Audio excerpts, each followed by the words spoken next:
Bam, there we are. It's the Leafs Weekender. Yes, it's a little late. Sorry, folks. I was out doing the Taylor Swift thing, got the bracelets on and all that jazz. For these guys, it's nothing. You got one guy who works a night shift, the other guy who lives 3.5 hours away from me. I'm still so tired right now. Whatever it is. It is what it is, ladies and gentlemen, but it's the Leafs Weekender. We're kicking it off on a positive note. Austin Matthews is hot. The team has won 2 in a row, and let's go. But ladies and gentlemen, as always, it's my friend Clark Monroe and D434 Dylan Fournier here for the episode. Guys, Leafs hockey is back. The Leafs won 2 games. How are we feeling? Well, I'll start it off, Dill. One thing I'm super pumped about is we got 2 games under our belt, like you said.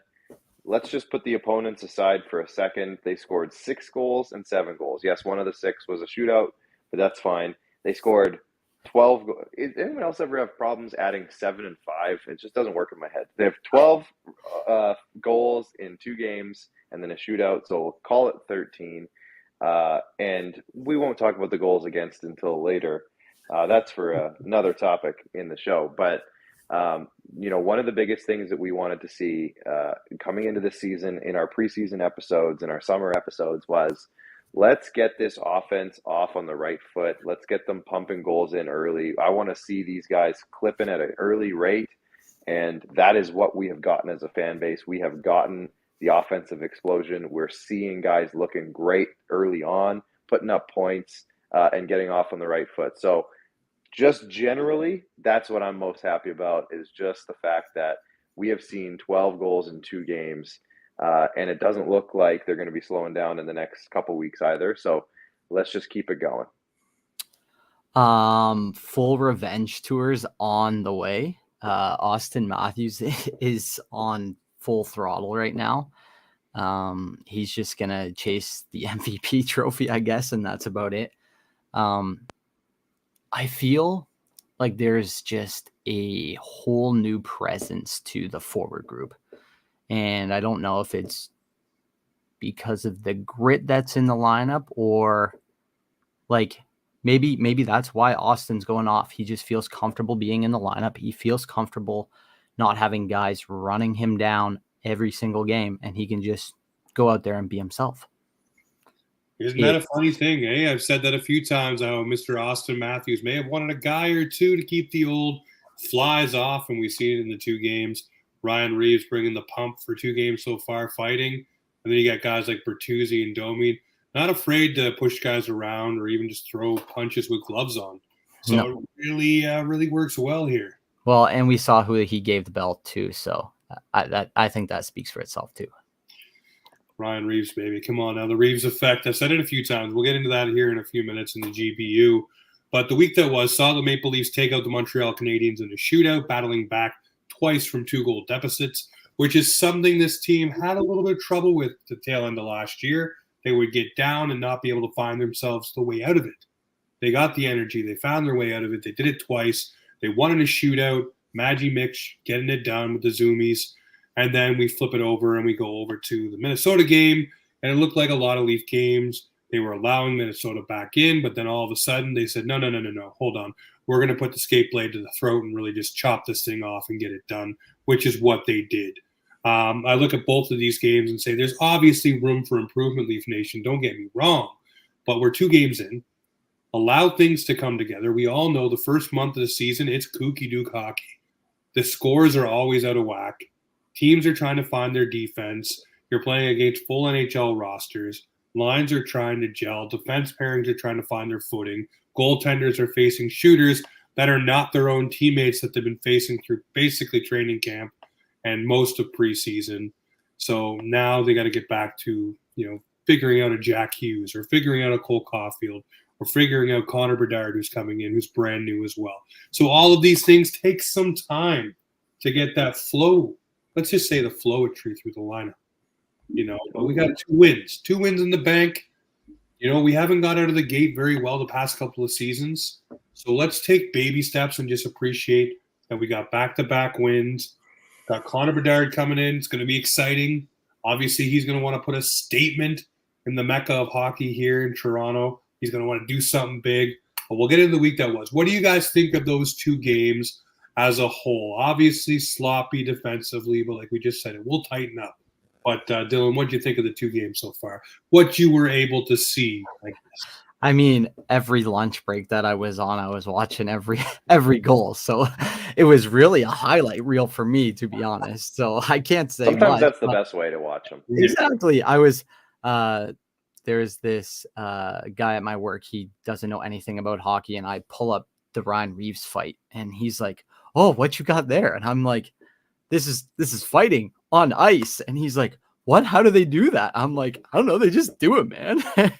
So he seemed pretty fired up. I was pretty fired up to watch that fight there. But the week that was, I want to say this now. The boys always come out hot. Like Biz said on Spit and Chicklets, I expect there to be a little bit of a downfall. There is a bit of hiccups on defense and goaltending right now.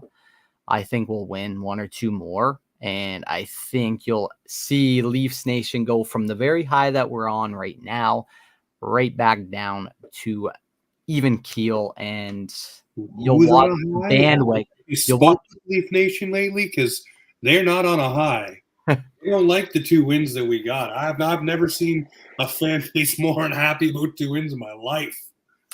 But regardless, I see the 2 wins as a learning curve, especially for those young guys, the bottom 6 there with Minton, Nyes. I would like him to pot one in, but he's getting the juices flowing in the big league. So yeah, it was a decent week. Can't complain. Clarky. Yeah, similar. I mean, great. I was pleased with it. I know it's early, and some of the defensive play wasn't spectacular, but I'm not worried about that really much at all. I think again the defensive group is solid. Probably one of the better groups of 6 that we've had as a fan base. I should say, not we we're not running the team, but one of the best 6 that we've seen in blue and white to start a season in a long time, in my opinion. I'm pumped about how John Klingberg's been playing. I haven't seen a whole lot of blemishes yet. I haven't been paying a whole lot of attention just because the games have kind of been sloppy, and so I'm not putting a whole lot of emphasis on watching the game for all of the defensive blemishes that we'll usually see more and more and pay more attention to as the season goes along. But he's producing, he's making plays, he's taking some pressure off Morgan Riley, and that power play, you guys. I am loving the look of the power play this season. It's not a whole lot different, but it's just different enough from last year, and I'm noticing. And it's been, the puck movement has been great. Both units have scored goals, and it's just, I feel like the power play could be one of those lethal weapons, and it has been for a couple of years. I shouldn't say that it hasn't. It's been top 2 for the last 2 seasons. So I'm hoping to get back to that top 1 slot. We talked about it in one of our preseason shows that should be a goal of theirs, to get that power play to that top slot again. And I think with the way it's looking so far, I even think of one again in the Minnesota game that they didn't score on, but for 2 straight minutes, that first unit was out there just pumping in chances, and it looked great. They were close probably 3 or 4 times, including a cross-ice one-timer to Austin Matthews that just didn't go in. John Tavares had a couple of great chances. I think Willie had a chance or 2 on that one. Klingberg kept the puck in. Like, they were looking great. So I'm really pumped about the power play. We'll wait till the good, the bad, the ugly to talk about the goaltending, maybe a little bit. But I'm not overly concerned, to be honest, either. And one thing that I will say, too, that might be a little bit understated about these first 2 games is one thing that I pointed out before the season started was I think this year, with the way the lineup is constructed, I'm going to think that I was thinking that Sheldon Keefe was going to get a little bit more creative with some adjustments that they would make in game. And we saw it both games. We saw them change the lines, just a little bit of a tweak, especially in that Minnesota game when they were up and they were trying to keep that lead. They took Max Domi and they put him down on that third line to make that third line a little bit different. And they put Calle Yarncroke on that second line.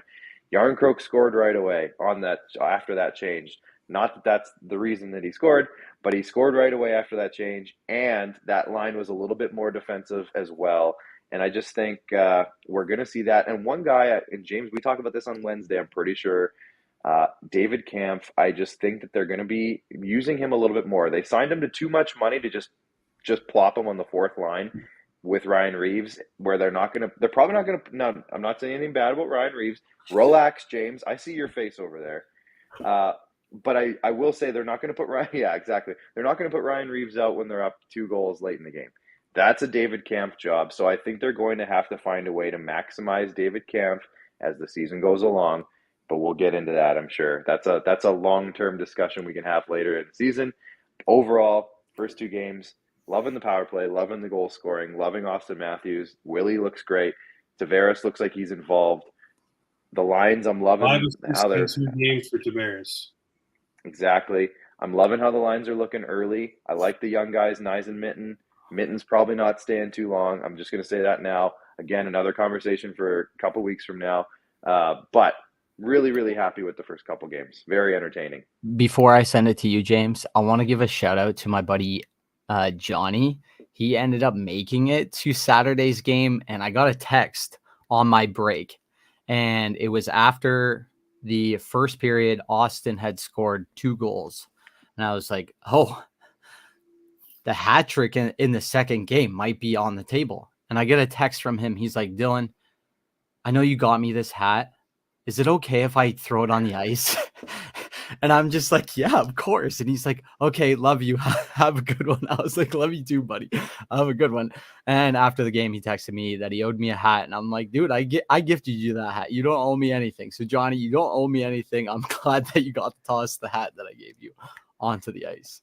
I saw a bunch of scarves getting tossed too in that first one. So I thought that was pretty funny. That's like I think I saw Jim Tree Living with that on.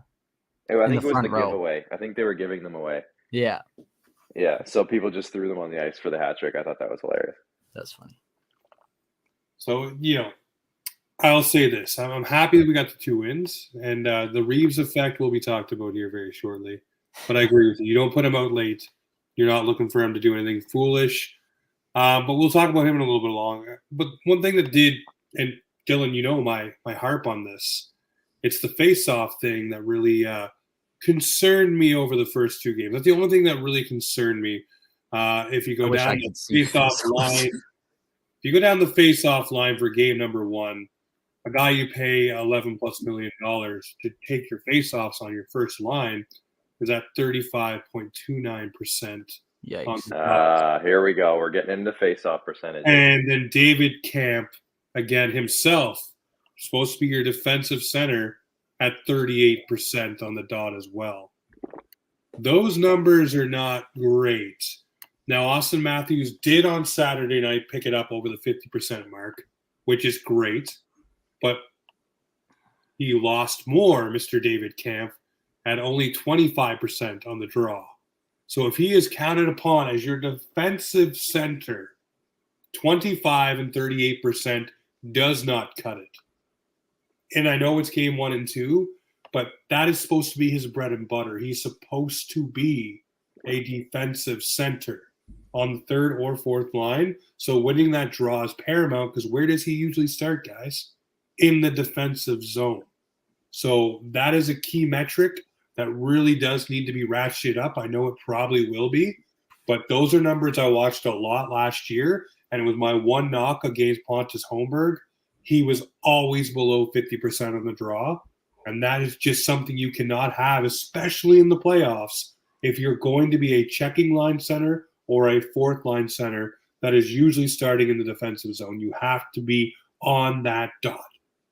Okay, James, it's only 2 games. You don't have to work on it. No. Listen, I know. I said that. This is the only thing that I'm going to nitpick, because that is the thing that leads directly to goals and scoring chances, especially with a guy like David Kampf, because you're putting him out there for that singular reason, to win you that defensive draw. And most times he wins that draw, his line, as soon as the puck goes up the ice, they go off. And the offensive line comes up.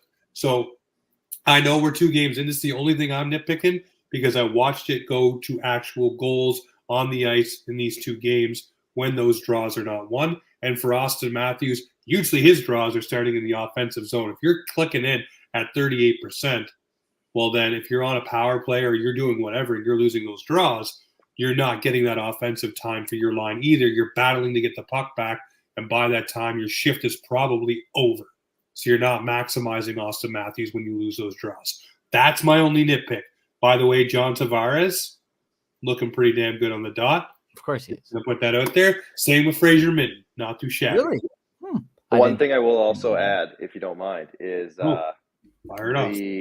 Now I'm trying to think of which there was a goal scored, I'm pretty sure, and it was after that really long power play where the first unit was out there for the whole power play. And I think the line that they put out was Bertuzzi with Minton. Was it Minton? Bertuzzi, Minton, and like Domi or Yarncroke? And I was like, a mixture, yeah, that's a good Franken line right there, like a good Frankenstein line. That they haven't really had that dangerous of a line to jump out there after a power play in a couple of years. They've had some decent players kind of mixed in, but also if you look at the second power play unit, just how that's a first power play unit for some teams. I'm just gonna say it for some teams. Bertuzzi, was it Domi, Yarncroke out there with Riley and Liljegren? Like that's probably the best second power play unit they've had. Like they've had guys like Engvall. Enough said. Said. That's all you need to know. You Engvall drop that one name and it's already over. It's game over. Pierre Engvall I'm so happy he's going to retire a New York Islander. I'm just so happy.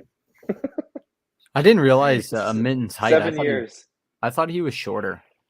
I thought Fraser he's a big boy. Minton was shorter, yeah, but no, he's 6'2", he might have had a growth 192. spurt. Yeah, he might have had a growth spurt after he got drafted because I don't think they drafted him as a 6'2", or if he did, he was maybe 6'2", like 170 or something like that. But he's grown. He's developed a little bit. He's you would know from the good. W. Yeah, I saw him when he was younger. It's tough because the BC teams only come out to Saskatchewan every 2 years, not every year. So I didn't see him. I saw him, whatever the cycle would have been the first time. So he would have been very, very young at that point. Yeah, he would have been a baby. He wasn't even draft eligible, I think, at that point. Baby. But I mean, you see a kid force his way into a conversation of making the team out of camp when he probably shouldn't be in that conversation, just given his timeline and everything. Yeah. That's super impressive. So I can't wait to see him for another 6 or 7 games. But like I said earlier, he's not sticking around. He's just not. Like there's other options. He's better off in junior. He's better off at the World Juniors. Hell yeah. What a World Junior I'm looking forward to it. Well, exactly. And this is kind of forcing his way onto that roster as well. The longer he stays, the better he looks in the World Juniors as well. And it's just better for the Leafs overall. So, long story short, I'm excited about the kid. Oh yeah, no, he'll definitely get his little look here. He'll put that in his back pocket. Like I said to you guys, to start this season when he did get the call to make this team, he'll put that in his satchel as a positive thing, and he'll carry that with him this year and really use that as motivation going into next season with the Maple Leafs. We'll talk about the week that will be. The Leafs do have 3 games, so the week that will be. How this works, ladies and gentlemen, if you are new here, is we just basically look at the 3 teams the Toronto Maple Leafs will face and say what their record will be this week. And I'm maybe holding mine up. one key thing that happens. Obviously, we know we got Chicago, we got the Florida guys, we got Panthers and Lightning. The Leafs going on a beautiful trip, a week too early for my liking because I will be in Florida next week. You damn bastards. But anyways, the Maple Leafs have 3 games this week. Dylan, for the first week that will be, what are you saying for said Maple Leafs this week? I'm looking right now at the teams, just overall feel. I'm going to say 2-0-1 with an overtime loss to Tampa. Something about Tampa. I know that about them.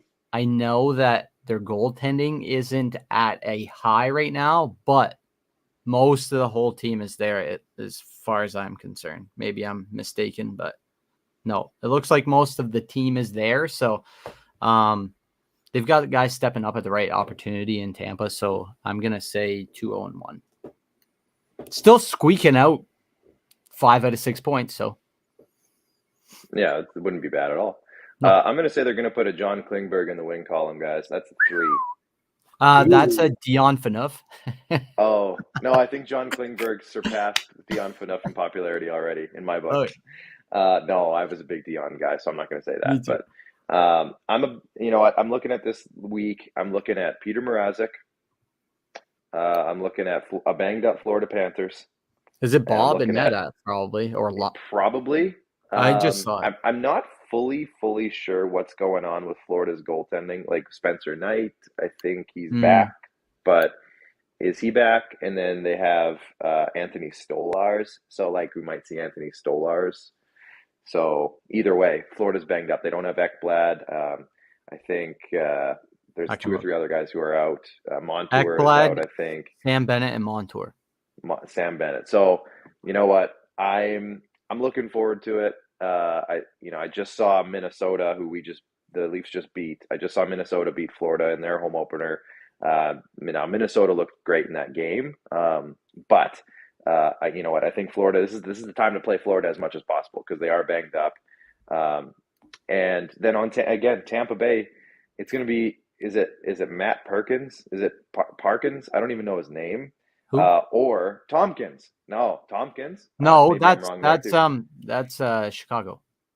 No, that's Tampa. I just saw the guy. He's 29 Really? years old. He made his NHL debut. Oh, I thought he was drafted by. Yeah, I know who you're talking about. He did make a start today. Yeah. Is it Tompkins? I think it's Tompkins. Or Jonas Johansson. So you know what? It's a great time to play Tampa too. And they're also banged up. Dylan, I will correct you. Steven Stamkos is hurt right now. I don't know if he's out for a long time. I don't know if he's out for a long time, but he is banged up. So you know what? What is it? It's on Saturday, so we're looking at 6 days away. He might be back. But you know what? I still think that this is a matchup that I think, even though Tampa is not full strength, that we're all going to want to watch because Tampa's pissed from last year in the playoffs, and the Leafs want to show that it wasn't a fluke. So I think both teams are going to come out. You know, it's going to be a good one. That's why it's regardless. It might. You're right. Regardless of my light just died. Come on now. Regardless of health situations, I think that game is going to be really good. But you know what I'm looking forward to, and this is going to lead right into your good, James. I know you have to do your weekend that will be still, but Ryan Reaves, Tanner Jeannot, Saturday night, it's going to happen. They're gonna go at it. So you know what? If Ryan Reaves doesn't have a fight per game by Saturday, he might have 2 or 3 on Saturday alone. But he'll be prepared. I'm saying 3 wins. I think these guys they're rifling the puck right now. They're very confident. And you know what? I could see this team. I was talking to my other friend Dylan, and he was saying I could see them going 9-0. And then I can't even remember who the team. Oh, Dallas. Until like winning all the way up until they play Dallas. 6-0, and then Dallas, and then Nashville, LA. Yeah. Oh, okay. Well, there you go. So, you know what? I'm confident this week. I'm going to say 3 wins. Sorry, I don't always go 3 wins. You know this. I've done this a couple of times with you guys. I don't always go 3. I think they're going to go undefeated this week. Well, Clark, I wasn't going to agree with you, and then listening to your reasoning and listening to Dylan's reasoning, I say 3-0 is a very realistic thing for the Toronto Maple Leafs, especially given the fact they are going to be drilled into the ice about cleaning up their defensive play. And obviously Samsonov will have some things to prove as well against Tampa and probably against Connor Bedard, shut him down. We know that Joe Woll will get a game this week, which will probably be the Panthers.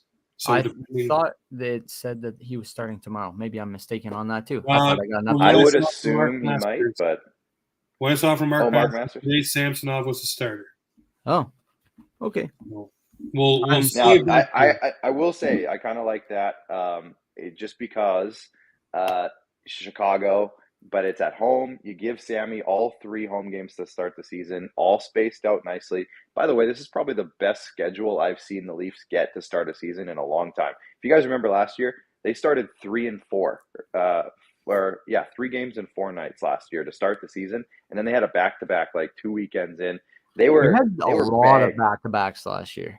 They were bagged like early on in the season, whereas this year everything is nicely spaced out. They got a day in between each game. It was Wednesday, Saturday, Monday, and then Thursday, Saturday on the road. Like that's awesome.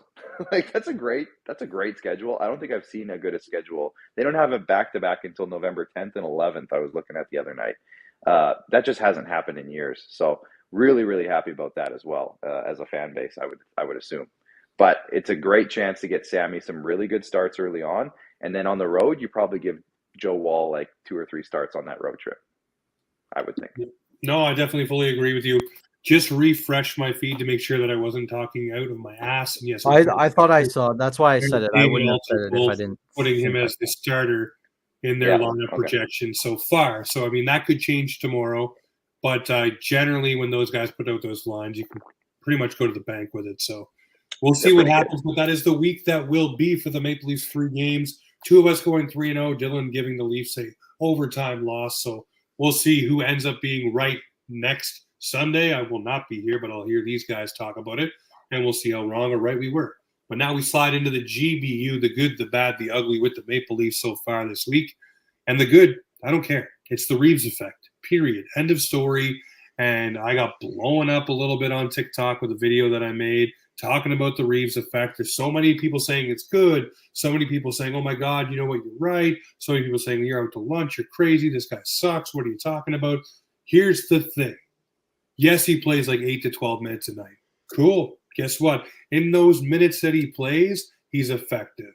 Lays the body, 5+ hits in both games, a fight in both games, talking to the other bench. Also, by the way, both games drew a penalty against, which is something I told Clark about, that is going to be a Reaves effect because guys will take liberties trying to go after him to goad him into a fight. So they'll take that instigator, or they'll slash him, or they'll do something stupid because he pissed them off.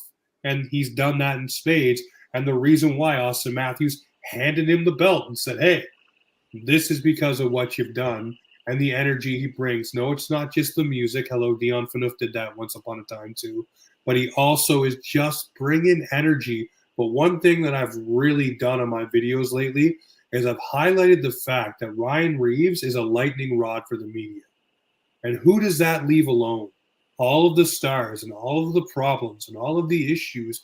Everybody's talking about Ryan Reaves and the missed fight opportunity with Jack Guy. Oh, Jack Guy got the better of him. This, that, and the other.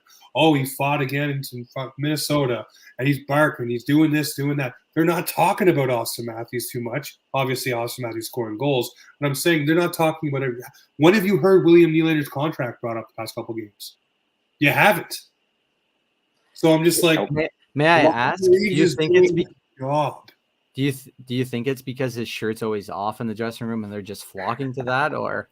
Listen, I would. The man is a man. He's like Superman in there. Just give him a Leafs cape and let him be running around. But it's the Reaves effect, man. What did we talk about in the opening when he skated out on the ice? He pointed and everybody lost their crap. Even Treliving in the booth couldn't help but smile. He is deflecting so much away, and this will be key when this team does, Clark, hit that little losing slide you were talking about, or they lose a game or two. He talked about this in the summer. It'll be on him to change the narrative and change the focus, and he will do that. But he's already doing that, and it's great. And it's what the Leafs need. He's basically a punching bag on the ice and off of it. For the we've needed this for way too long. Yeah. It is literally.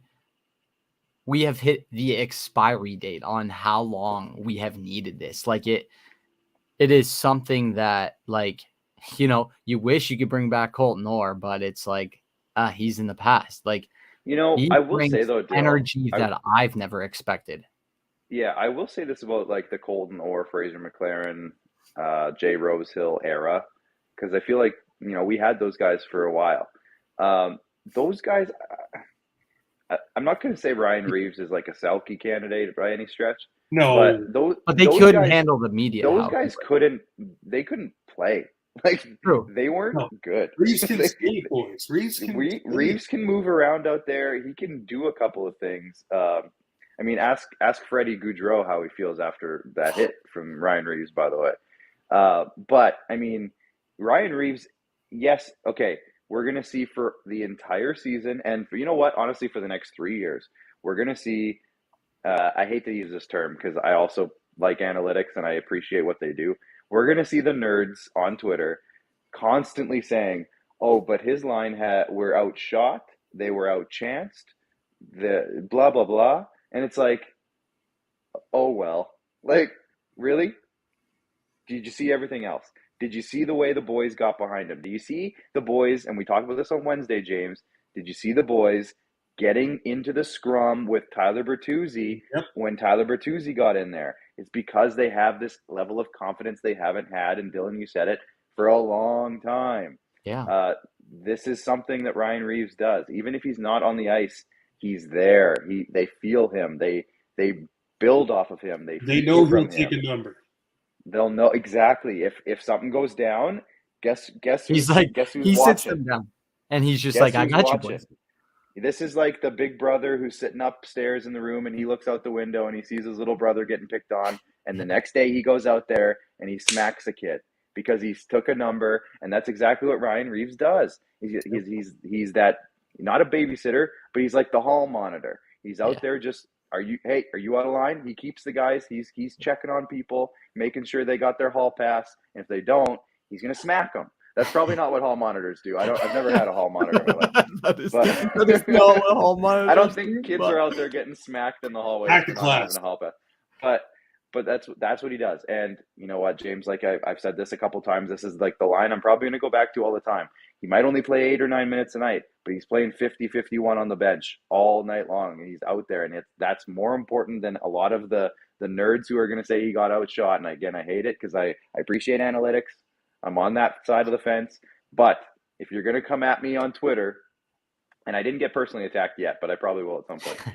If you're going to come at me on Twitter with him getting outshot and outchanced, and whatever you want to say about it, let's just look at the results. And so far, I think the results are pretty dang good about the Ryan Reaves effect. I would also love to say that, like, I cannot believe the amount of no mercy this man has for his former teammates. Like, he needs to stay on this Leafs squad until he retires, because I fear the day that he will be against us and trying to run over our superstars. Like, it is terrifying. Hopefully this is his last contract and he's with the Leafs. But we'll move on to the bad here in just a moment. But we want to talk about our friends who are not doing too bad themselves. The Hockey Podcast Network, as they're partnered up with DraftKings. And you know what it is right now. The NFL season going strong, and DraftKings Sportsbook is hooking up new customers with an offer that's even stronger. Bet $5 on any game this week and get $200 in instant bonus bets. Get in on the game day greatness. Download the DraftKings Sportsbook app now. Use the code THPN. New customers can score $200 instantly in bonus bets when you bet just $5 on the NFL. That's code THPN only on DraftKings Sportsbook, an official sports betting partner of the NFL. The crown is yours. Gambling problem? Call 1-800-GAMBLER or visit www.1800gambler.net. In New York, call 877-8-HOPE-NY or text HOPE-NY 467-369. In Connecticut, help is available for your problem gambling. Call 888-789-7777. Or visit ccp.org. Please play responsibly on behalf of Boot Hill Casino and Resort KS, licensee partner Golden Nugget, Lake Charles, LA.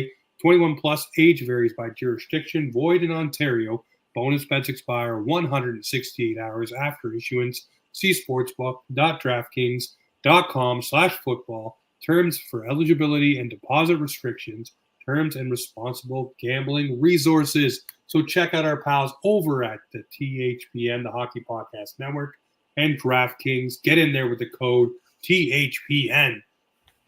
Now, speaking of the bad for me right now has to be let's just use our friend Southside Panda here just for a moment. His panic, the absolute freak out, the panic over everything. You just need to calm down and take a breath. Take a moment. Okay, because this Maple Leafs team will round into form. Most teams will round into form. Hello, Edmonton, I see you. You will round into form, Edmonton fans. Don't worry, it's coming. But right now, the panic button, just because, I don't know why, but Leaf fans are so hurt from the last playoff run that it has spilled into this season. You know, people that I was close with on TikTok, they have gone the way of the dodo bird. And they've just expired themselves into a land of exile because it's just so wild, the things that they are consistently saying. But guys, for me, the bad has to be right now the fan base and the toxicity. It's so early. Where's the fun? We just started. Let's enjoy this. Austin Matthews is on an absolute heater. William Nylander looks like a world beater right now, driving the net. Hello, something someone said he doesn't do, by the way, calling him a marshmallow. So he's doing all the right things. Calle Jarnkrok scoring, still taking heat. TJ Brody trips over the blue line in the offensive zone and everybody loses their minds. Just calm down. Yeah, like I said, my litmus test, give it 10 games. If they're still allowing 6 or 7 goals in 10 games, then we got a problem. Because obviously it should tighten up a little bit by then. You should start to see it just teeter down a little bit as you go along and things come together. But am I out to lunch here? Is the bad with the fan base? That's just got to stop for a minute here. Just enjoy the first week of the damn season. Everybody lives in fear nowadays. I think the anxiety of last year's playoffs always just glooms over. You see it every year too, and it's not just this year. Like, I got to get a cup of this beer, I guess, because man, I guess I'm too. I was wondering what you were looking around for.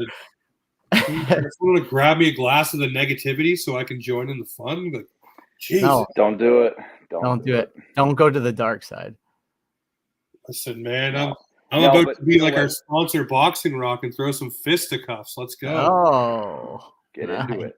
But you know what, James? I totally agree. And just to pull back the curtain a little bit, that was a big reason why for myself, as you guys both know, but I got myself off TikTok, for example. Even positive videos that I was putting out were getting just the worst comments on there. And, I didn't put a whole lot of stock into comments all the time, but over time, you kind of just get exhausted. You kind of get burnt out by it a little bit. And for me, it was kind of seeping into my personal life and causing some negativity out there as well in the real world. Just so, for me, that fan base thing has been brewing for a while. It's not new. To me, I think this is a 3 or 4 year thing, and maybe I'm just noticing it more now in the last 3 or 4 years, but I think it's maybe even goes back a little bit further than that. I think the patience with this team ran out shortly after the Washington series. Probably started way back in the Columbus series era, where this team blew it against Columbus. And then, just from there, I think that's kind of where it all started. There's a sense of kind of false hope out there. There's a sense of it's never going to happen. So why are we getting excited? There's a sense of this team hasn't shown that they can do it, so they can't. There's a whole lot of that going on. Those are also the same fans that are like, oh, this is going to be our year. So they're contradicting themselves. I feel like this fan base at the snap of a finger is ready to riot in the streets of Toronto. Yeah. And it sounds brutal, but that's mainly a reason why I do not go to the tailgate as much. And it's a little bit. It's okay, Dylan. I'm coming in April. I'll be your bodyguard. This year. But it's true. It's brutal, man. If one bad game happens, you see jerseys being lit on fire. I know that's several different fan bases. It's not even games at this point, though, Dylan, which is the most frustrating part. It's plays. It's individual plays. It's the TJ Brody falling down, and then all of a sudden he's bad. It's like the snap judgments on things are just so tiring. It's like, guys, the coach makes a wrong decision, and it's let's fire Keefe now. Everybody's Here's what I there will to have say to that. Absolutely, and Dylan, you nailed it. Remember last year near the end of the season, there was a practice line set that got tweeted out, and they had, I don't even remember what it was because it was late in the season. There was guys calling up and calling down, and the lines, the comments on the lines were, "This is a fireable offense." It was a practice. They didn't even use the lines in the game. They changed the lines for the game. They just did it in one practice, and they're like, "This is fireable." Oh, you know what? It was Kerfoot in the top 6 at the end of the year, and everyone's like, "This is fireable." It's like, no, it's not. No, it's not. You guys are all just dumb. So, anyways, you know what? Social media sometimes, I think we all have to maybe learn a bit and just check out a little bit more than we probably are used to. Yeah. I've been doing it for a couple months now, and guys, I got to be honest, I'm a lot happier. Just not being as deep in it as I was, trying to take a step back, check, looking for what you want to see and like the lines and stuff, the trade, the news, all that stuff. You still want to keep it in touch with that, but getting yourself out of comment sections has been chef's Yeah, kiss. no, I would, I don't know if I said this already, but like some of the most brutal comments I have ever received have been on my most positive videos. And it's like, Yeah.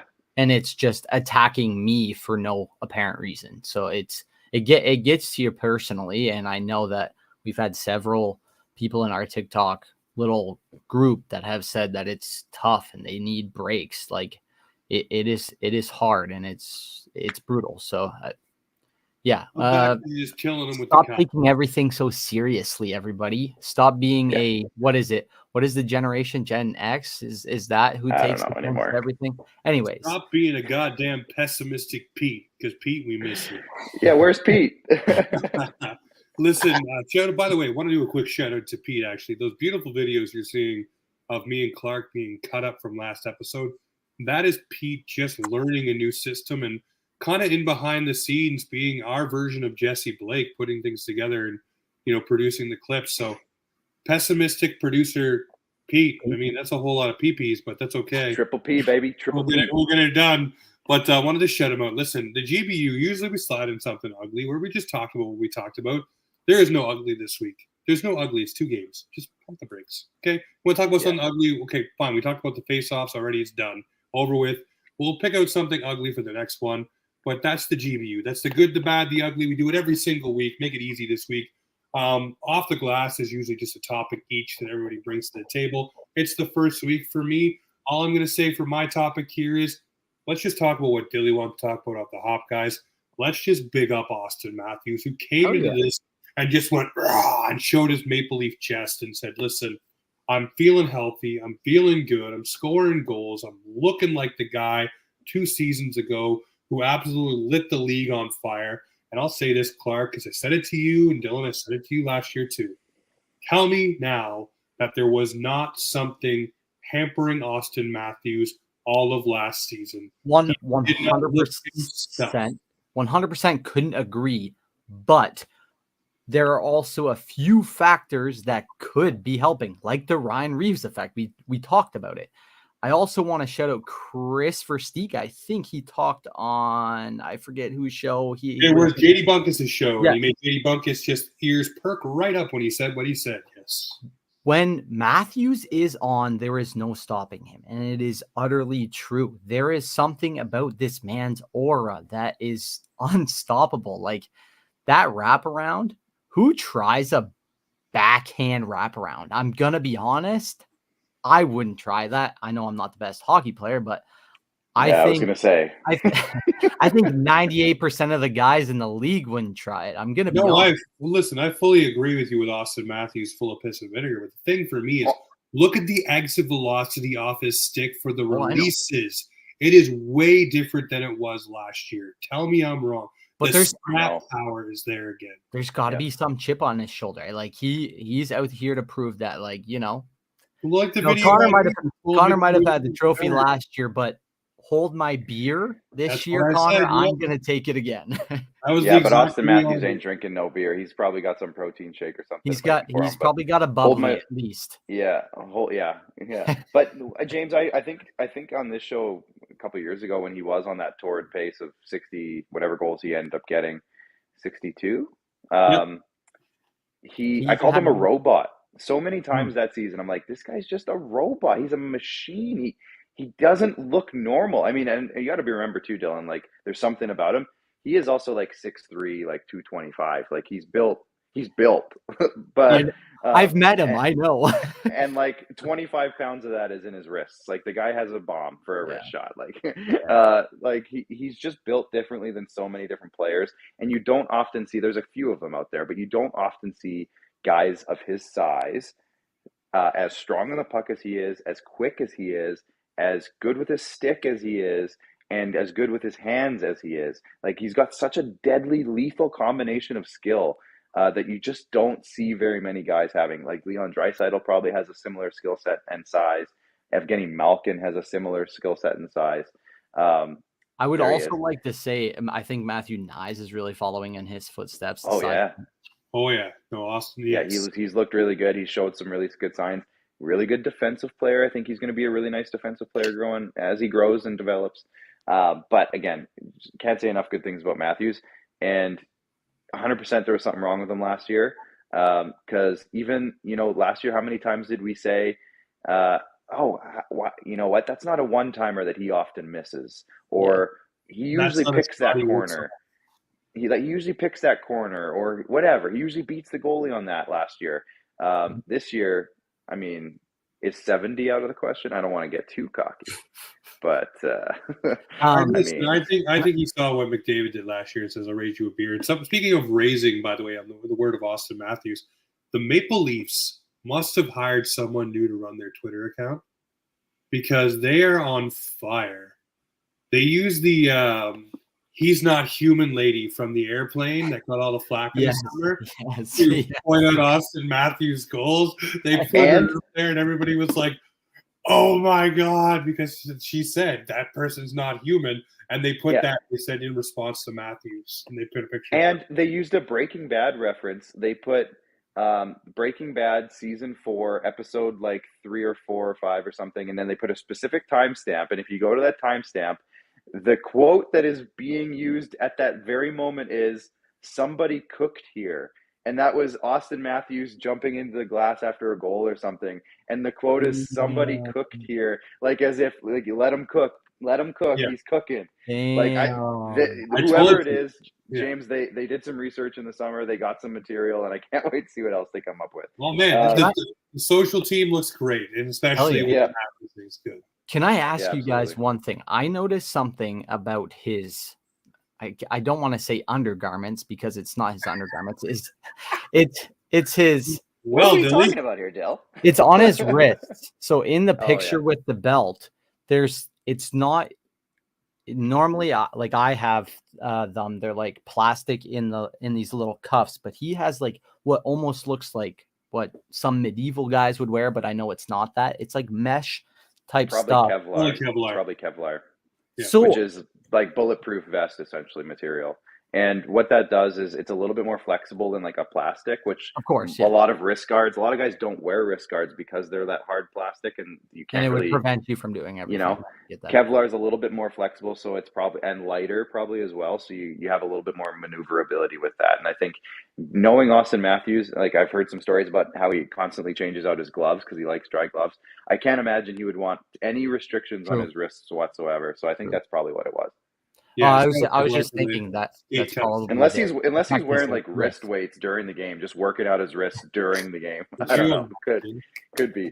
Just hung out with Bedsy all summer, and just did one-handed wrist shots. One forearms like. One thing I will want, if I can point out one thing off the glass, James, you kind of mentioned it in our pre-show chat, but they did change the goal song after a lot of conversation on Twitter. Yeah. Now, basically what I heard, and Nick Alberga tweeted this out, at the Golden Muzzy, speaking of mustaches, Nick Alberga. Hello. But basically, essentially, now I will say, if we can all give a little bit of a standing ovation to our friend Hockey Illuminati, that's Frank. Frank on TikTok and Instagram. If you don't follow Hockey Illuminati, he is wonderful. He's a great dude. But he put out a video, and I don't know if this circulated enough, but I saw it going out quite a lot of different places. I saw it a few times, so I know it got around. And he basically said, "I'm really surprised that a woke organization like MLSE would choose Pursuit of Happiness as a goal song, considering a good chunk of it is about drug use and drunk driving."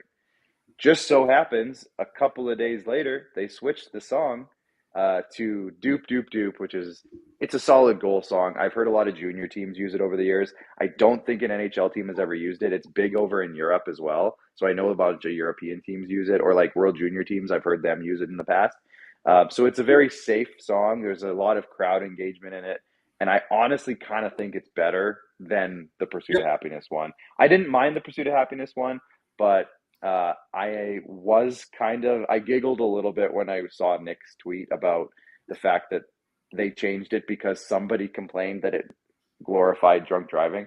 It's like, okay, we complained as like the good chunk of the fan base complained about "You Make My Dreams Come True" for 5 seasons, and one person said something about the game or the goal song after one Yep. game, and they changed it.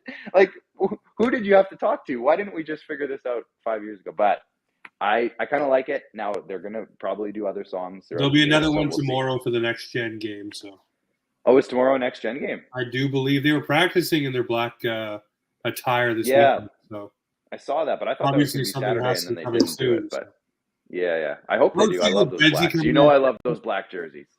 Well, the Bedard, show coming to town would be a good way That to makes do it. sense. Young guy coming to the league really could pump that up. But yeah, about the goal song, there's going to be about 4 or 5 different iterations this season for original 6, for throwback Thursdays, for regular games, for another reason, and then one other reason around the All-Star game. There'll be another song. And I think what they'll do by the end of the season, whatever one has the strongest fan reaction will probably be the one they run with, I would assume. Or I already they do what saw Buffalo does and do individual damn goal songs. Nah, they're not doing that this year. They might next year, but they won't. Now, one thing I will say is, you know what? After I was watching the Minnesota game pretty closely, and I saw they did a bunch of crowd shots as the game went on after goals, and I saw people trying to get into the song. Yeah. It's like I saw people trying to clap along, or whatever, or Rah, I saw 2 or 3 people going, "Hey, hey, hey," when they were doing that part. So, like, now here's the thing I will say: I'm a former game day operations guy myself. I picked goal songs for 3 years with the Regina Pats, and 2 years before that. And I was I picked EDM songs because I wanted people to kind of clap along or have a sense of joy or dance, like they want to get up and dance. That's kind of what I wanted after a goal. And I think the Doop Doop Doop song does that. It checks all the boxes. It's older and it's been used, but at the same time, you know what? I think it's a good one overall. And let's stop talking about goal songs for a while. That's it right there. Okay, well, let's slide into the boxing rock. Bearded Blue Warrior. Dylan's the only one with an intact beard. Means he didn't cheer hard enough in the playoffs. I didn't have time to. All right, let's do this one quick. Let's wrap this one up, put a bow on it. For me, my boxing rock Bearded Blue Warrior this week is Connor Bedard. And I say that because young guy coming in the league, all the cameras on him, everything on him. He's still having fun with fans. You see the interaction with the Montreal fan who asked him to sign his jersey. Oh, no, I can't sign a Montreal jersey. Having fun with them. He's taking everything in stride. He's got a goal and an assist. He's got the stummy ticks from Mr. Brad Marchand. He got the nice words from the referee talking about how you're going to have a great career. Went head-to-head with Crosby and got burned on the dot. And he was talking about how good Crosby was. He's taking everything in stride. All the media, everything in the NHL, putting him on the Pat McAfee show during a game day. Usually guys don't do that kind of media during a game day, but he went on that show and, talked about hockey, put it back into a bigger sphere with a guy like Pat McAfee. So for me, it's Connor Bedard. Thank you very much for growing the game, coming into the game. You're basically taking everything in stride. I like the way he did it. So he's my Bearded Blue Warrior this week, coming in, young guy, taking the league by storm, but also taking it all in stride and basically not faltering. I love it. Clarky, you know mine, so you go first. Yeah, now here's the thing. I wasn't thinking outside of the Leafs. So now I have to, broaden my scope. But I'm not going to. I'm going to go right back to the Leafs. I'm going to say Noah Gregor. I really liked his week this week. It's a couple games. He scored the first goal of the season for the team. He showed that he has exactly what they need on that fourth line. I think him and David Kampf have something special going together. I think they'll be a really solid shutdown pair. And then you put like a Yarn Crooks or maybe a Matthew Nyes with them in certain situations. But I really like how Noah Gregor earned himself a contract, which I think is worthy of a Bearded Blue Warrior in itself. And then on top of that, he's looked really, really good in his first couple of games. So he's mine. Well, we all talked about him today. So Ryan Reaves is my guy. He brought the boom when he needed to. He brought the blood, sweat, and tears, and he had no mercy for his former team in Minnesota. So he gets my Bearded Blue Warrior. One more I will say, if I can just add one more really quick, Austin Matthews, and not for the goals, not for the spectacular goal celebrations or anything else that he did, but after he got player of the game last game, he saw a kid in the crowd from Mexico with a sign that said he was from Mexico. Matthews has Mexican heritage. Went over, threw the stick over the glass and pointed at the kid and waited there until the guy who grabbed the stick gave the stick to the kid. I think that's a badass move. That's the Ryan Reaves effect right there. Hell yeah. And the last one I want to do, I'll do it for Pete, who's not here to kick off the Leafs Weekender this year. But I want to do one for the Snow family. Obviously, an emotional week for them, dropping the puck, remembering their husband, their dad, their friend, their father, general manager, friend in hockey, however you want to classify them. Chris Snow has touched every single person on this podcast with his story. And many people around the world, obviously giving them strength, courage to face what they are facing every single day. So it wouldn't feel right to not add a fourth one here with Pete not being here. So I will say, and I know he would have picked this one. So Chris Snow and the Snow family, again, our thoughts are with you, but obviously you earn definitely well-deserved Bearded Blue Warrior for everything the Snow family's gone through. And again, Chris Snow for helping people even not being here anymore. Obviously, the organ donation is amazing, but what he did to further the research in his trials and everything like that will go on to save and prevent and help many people throughout their lives. So my other Bearded Blue Warrior goes to the Snow family. Hell yeah. Well, Leafs Nation, we're wrapping her up here. It's a late one, but it's the Leafs Weekend. It'll be up and in your ears tomorrow, but guess what? We'll be back in your ears next week, of course, on Wednesday and Sunday, and keeping her rolling all season long. So thanks for tuning in. Make sure you subscribe. Follow along to Clark Monroe over on Twitter. Follow D434 over on the old YouTube machine and YouTube machine for D4 Sports Cards. But hey, you know what this is right here? This is Offside Hockey Talk, where the Maple Leafs and hockey, well, they come to talk. Cheers.